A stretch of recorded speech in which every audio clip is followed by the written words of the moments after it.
Аябай жалдырадым, пожарныйларды өчүрүп бериңиздер, азыр жетейин деп калды десем, биз иштеке кыла албайбыз, высоковольтный свет турат деди.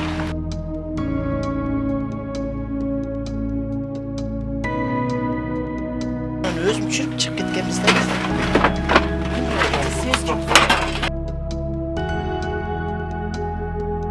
Өрт кырсыгына күбө болгон жарандардын айтуусунда эң биринчи өрт дал ушул Азиза ашканасынын жанындагы азыктарды сактоочу жайда өрт чыгып жатканын көрүшкөн. Көп нерсе мына машиналар күйүп кетти, канча машина. Ал жерде көпчүлүк дүкөндөрдө жарылуучу пропан газы толтурулган газ баллондору болгон. 1 сааттан кийин свет өчтү. Анан 1 сааттан кийин свет өчкөндөн кийин анан пожарный иштей баштады. Пожарный бир аз иштегенден кийин пожарныйдын суусу түгөп калды. Суусу түгөнүп кетти, ал кайра кетти. Кеткенден кийин кайра келди, келгиче уже магазиндер өртөнүп бүттү уже. Алар айтып атат, бизде ошо маалымат бар. Эмнеге кеч десек, рейс светти. Ошо рейсти канчада келди? Мен ровно 12:30 келдим.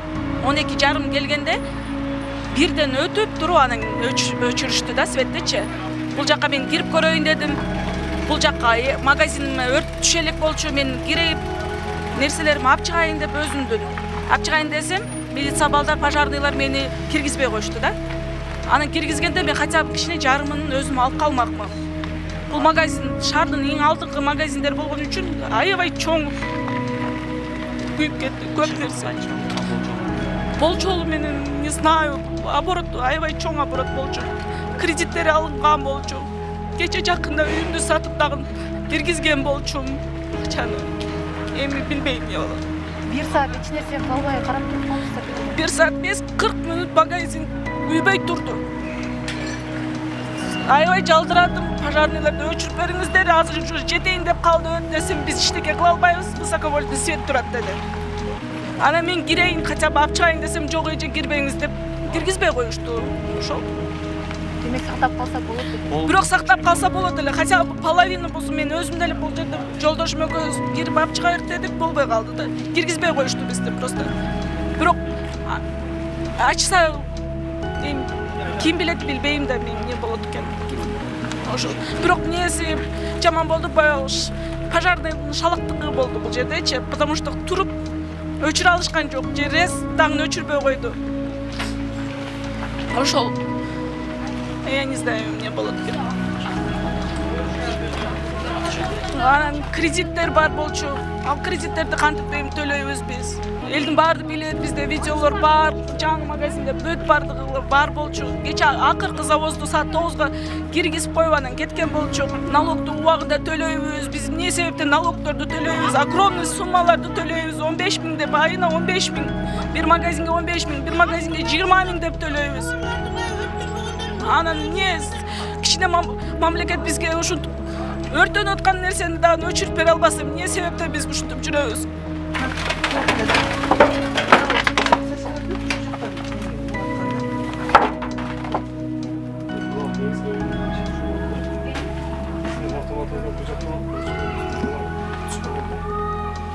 Автомат мен жүрүп кеткенден кийин мына соседтер сурашты. Көтөрүлүп турганда болду. Бирок точно көтөрүлүп турган. Ким билет аны?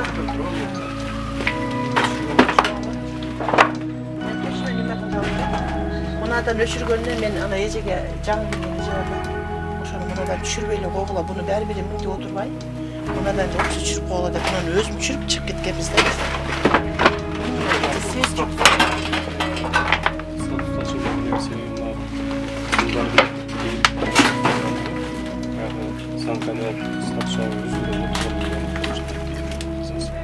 Эгерде жөнөкөй үзүлгөндө мына үзүлөт. Эмес жок да. Бу да кыскалып ташыган эригенин эсеси. Толук кыскалып түшкөн соң эриген. Бул жерден завкане чыкса, мынияктан келип атпай, ого чейин адамдар кирип атпайбы бияка. Бияк кийин келип күйүп. Просто мен сизде чыкты деген жок, просто айттым. Мына бул жак күйүп атканда эмне дейт уже бияк самсаканадан күйүп атканда, мына коңшу, мына коңшум келип, мына жерди үздүм деди, сеники деди. Senikini üzdüm dedi, потому что бұл деле өзінің задержечный өз жағын неме қылып, ешікті ашты дейді, бір пожарник келіп. пожарный келгенде бул киши бу жерде мында иштеген да, ана жерде бул киши иштеткен. Анан бул киши айтат, бул жерде полный билет, кайсы жерден экен. Кирдим дейт, сразу эле муну кыркыптыр бул. Мына жерде мен кырктым деди да. Мына кырктым деди, сен жактагы кызымдарды мен отключил деди да. Анан кийин мына бул эме жакты кандай болду деди. Кайсы немени түшүрдүм, мен немени түшүрдүм деди да, токту мен өчүрдүм деди. Анда буяка ток өтө эле экен. Биринчи ошо наркы самсакана жактан келип, буяка келгич анан бир пас эле күйүп кетти деп атпайбы, буяка сразу өттү, крышадан эле күйүп кетти деп.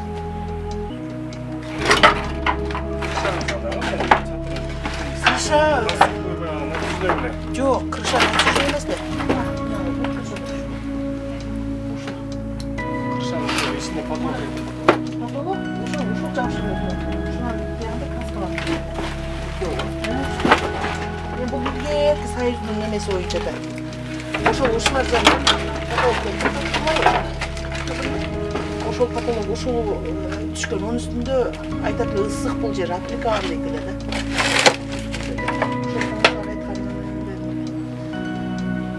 Бизди көчкөн, ооба, биз эрте эле кече свет жок болду, биз 3-тө эле кеткенбиз, 3-тө. Күндүзгү 3-тө кеткенбиз, кече свет өчүк болгон. Анан түнкү саат 12-де күйүп атпай. Сиз өзүңүз өчүп кеттиңизби? Мен өзүм өчүп кеттим, өзүм бар. Ооба, өзүм өчүп кеткем. Эми ошондо азыр сиз кошуналарыңыздан чыккан өрттөн жабырып тартып атырсыз. Ооба, ортодон чыкканда мына орто наркы пастель менен мынанын ортосунда самса бар эле да.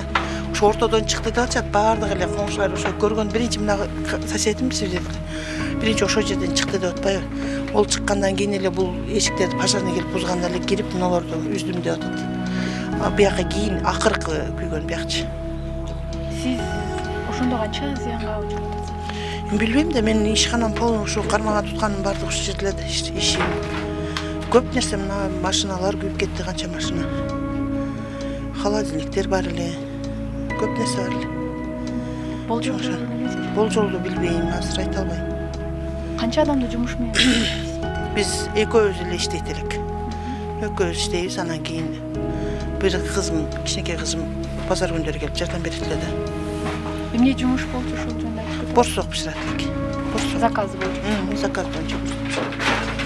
Бул жерде азыр канча самса менен аралыгыңыздар жакынбы? Бир зданияда общий. Бардыгыбыз. Общий бир здание болуптай. Түшүнөм, мен жарандардын өрт өчүрүүчүлөр келгенден кийин туруп калды дегенсиз. Мен жогоруда токтолуп кеттим. Ал жерде жогорку чыңалда 380 вольтту мен өзүбүздүн биздин өздүк курамдын дагы коопсуздугу үчүн, техникалык коопсуздугу үчүн киргизе албайбыз. Ал жерде көпчүлүк дүкөндөрдө жарылуучу пропан газы толтурулган газ баллондор болгон. Өрт болгон объектиге тартылган 380 вольттогу токту өчүрүү иштеринин бир аз өчүрүштүктөр болгондуктан 20-25 мүнөттөй биздин балдар действие кыла албай алган. Ал жерде инструкция боюнча биздин өрт коопсуздук, техникалык коопсуздук боюнча биздин өздүк курамды дагы электр тогу бар жерге киргизүүгө мүмкүн эмес. Себеби 380 вольт деген бул жогорку чыңалуудагы электр тогу. Ал жерде эгерде суу менен бергенде адамдын өмүрүнө дагы коркунуч келип, биздин өздүк курамга дагы зыян келип калышы мүмкүн. 15 октябрга караган түнү түнкү саат 12-де Ош шаарындагы Келечек базарынын жанында жайгашкан соода түйүндөрдө ири өрт кырсыгы катталды. Тилсиз жоо 40 мүнөттүн ичинде эле 5 объектини жалмаган. Өкүнүчтүүсү жеке ишкерлерге ири зыяндар келтирилген. Мындагы ашкана, тез татым жайлары, ири соода түйүндөрүндөгү бардык эмеректер өрттөлүп, жараксыз абалга кептелген.